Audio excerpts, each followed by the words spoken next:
All right, wonderful people, welcome back to this wonderful channel where we'll bring you back-to-back update and information as it is hot. In case you have not joined our social media handle, what are you waiting for? Kindly go ahead and subscribe, like, comment, share, and also remember to on your notification button so that whenever our news drop, you will be the first. So, collect about. Let's go down to the news proper as it is hot.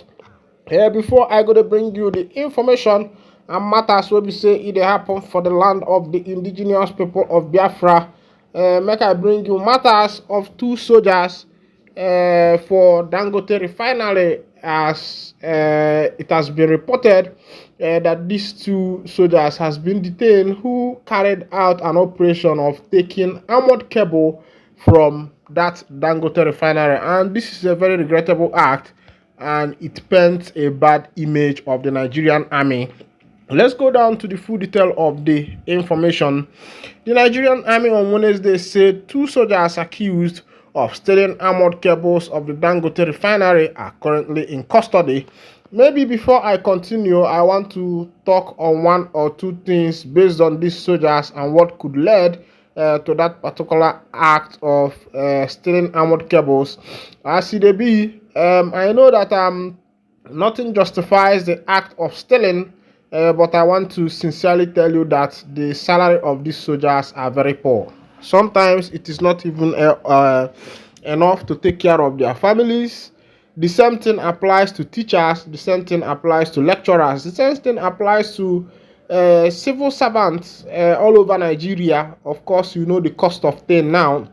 To get a common Pepsi or Coca-Cola, Mirinda, RC Coke, RC Fanta, name them, all those soft drink that you can, former other times that could be gotten for as low as, 100 naira and 150 is now 400 naira.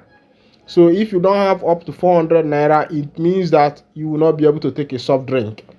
And when you are getting two soft drink, you are already spending close to 1,000 naira. And this is to show you how devaluated the Nigerian naira has become. Meanwhile, that's not is not going to be a justification to the act of theft that these two soldiers carried out. But to be plain with you, what the Nigerian government is giving to their civil servant is a peanut to compare to what these politicians are squandering. And it's high time that the government start looking into some of these things. I am telling you that there will be more acts that will be carried out. Now, I want you to look at it from the point of another point. These soldiers are now thieving armored cable to survive. Don't you think that these soldiers, who are also some of them who are also armed, could carry out other operations in order for them to survive? Because they say that our people say that the toad does not run in the afternoon in vain. Meanwhile, make I bring you the full detail of that information. They said the soldiers had entered the facility on Sunday in an Acura Jeep, but we are caught at the company's main gate with 897 armored cable that had been cut to size. Reacting in a statement on Wednesday, the Director, Army Public Relations, Major General Onyemawachuku, described the incident as totally unacceptable and highly regrettable. He disclosed that the soldiers were in custody. The statement read, "The Nigerian Army is deeply concerned about the alleged involvement of two of its personnel in a reported case of theft at the Dangote refinery in Lagos. This act of criminality, which was prevented by the proactive intervention of vigilante troops and private security operatives on duty at the refinery, is totally unacceptable and highly regrettable. It does not, therefore, represent the ethics and values of the NA. The two suspects have been identified and are currently under custody."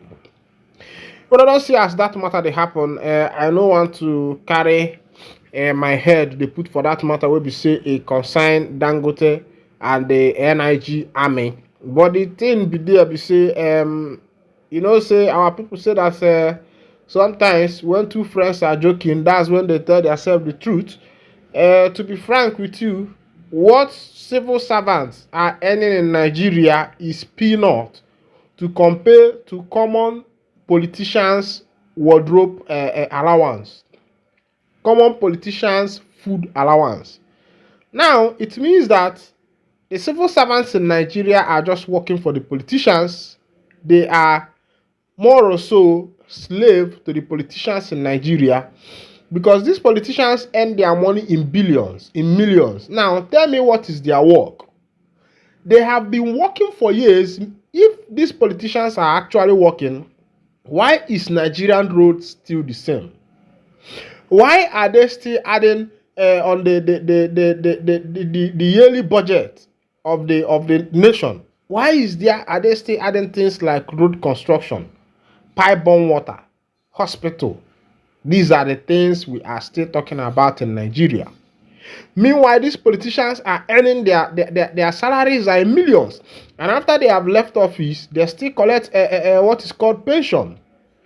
Meanwhile, the poor masses are languishing in their poverty. I think it is high time people start saying the truth, and let's call a spade a spade. And this will tell you also why a lot of people are now demanding for freedom.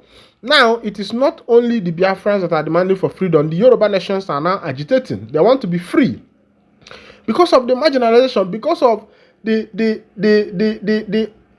intransparent life of the politicians. The politicians of Nigeria are not transparent to their citizens. Politicians earn, some of them are earning 20 million, 500 million, and they are still complaining. They want an increase. What are they using this money for? The citizens they believe they are taking care of are not in good condition. No good road, no pipe-borne water, no hospital facility, no electricity. No, what is it that these politicians are being paid for? That's even what I want to understand. Because every day we pay the politicians, we pay them for their money, we pay them for this food allowance, hospital allowance, this one allowance, car allowance. They rode the best car in this country. None of their car is Belgian car. They ride tier rubber. What millions? Why are the citizens still suffering? If these politicians are taking this kind of salary per month in this nation, this is to tell you that there is money in this nation. Now, what are this money being used for? Every year, they bring out a budget. The budget for the year. What are these budgets being used for? These are the questions we need to ask ourselves. Meanwhile, before I come back to that political matter where we say it concerns Nigeria politicians and how they have marginalized their citizens, I will also bring you the matter as Mazi Nnamdi Kanu's lead counsel Ejimako don't react to court demands where we say the demand from Mazi Nnamdi Kanu. Remember, say I bring to you say Nnamdi Kanu has given his own demand, but as it is, court has brought their own demand too. As it be, Barrister Aloy Ejimako, the lead counsel to the leader of the indigenous people of Biafra, Nnamdi Kanu, has reacted to conditions submitted to be met before he faces the treasonable felony charge preferred against him by the federal government. Ejimako said the demands were valid based on the position of the Constitution that the IPO builder cannot be subjected to trial unless a fair hearing is guaranteed. Kanu's lawyer said this while addressing the journalists on Wednesday after the proceeding at the Federal High Court in Abuja. Ejimako said Kanu's legal team has access to him in the custody of the Department of State Service, but the access is being monitored, which contravenes the Section 36 of the Constitution. Recall that Kanu demanded the restoration of the bail that was earlier granted to him by the court. He maintained that his continued detention in the custody of the DSS has hampered his ability to effectively prepare his defense to all the allegations the federal government leveled against him. Kanu contended that his bail was erroneously revoked by the court based on false and fraudulent misinterpretation of facts by the federal government. He insisted that he never violated any of his bail conditions prior to the time that security agents invaded his home. Kanu urged the court to set aside the warrant of arrest that was subsequently issued against him over the false claim that he jumped bail and escaped from the custody. Reacting to these conditions, Ejimako said, "We are able to avoid a situation that if it had happened in court today, it would have been a deviation from Section 36 of the Constitution, which guaranteed every Nigerian the right to a fair trial." The prosecution was forcing a situation in the court today that the trial should continue or proceed today. But our position was this, which comports with the law, that we have not had any opportunity. We have made this very clear. It is not about having access to our client.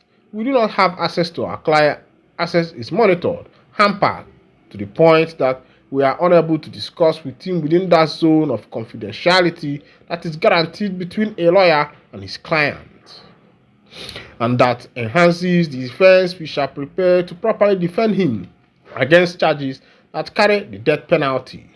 So our position comports with the law, with Section 36 of the Constitution, that unless a fair hearing can be guaranteed, no Nigerian can be subjected to trial. You can check it out, he added. Justice Binkanyako has fixed May 20th to rule on that matter. That matter na the matter wey be say concerning Nadine Kano. You know, say me, I no be lawyer. The only thing why I go fit interpret to you na wetin they call layman's understanding. But all those yara yara wuru wuru, all those yara yara wuru wuru, all those yara yara wuru, and everything that has happened is just to in a layman's language. I will tell you that waiting Mazen and the Canada talk be say make them give am fair hearing, say na only through that fair hearing and I they go take no whether they go proceed that particular matter or not. As it be make I want any cutting here.